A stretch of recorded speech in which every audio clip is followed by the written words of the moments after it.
8 plus 8 gives us 16. Now 2 times 16 gives us 32. Finally 32 divide 32 gives us 1. But this answer is not correct, because according to order of operation, first we do parenthesis, then exponent, then multiplication or division, finally addition or subtraction.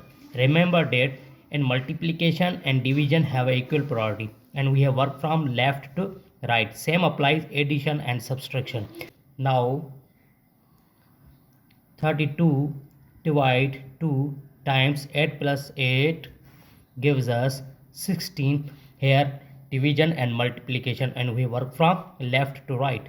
So 32 upon 2 times 16. Now here 2 cancels to 32 is 16. So 16 times 16 gives us, the final answer is 256. This is the right answer.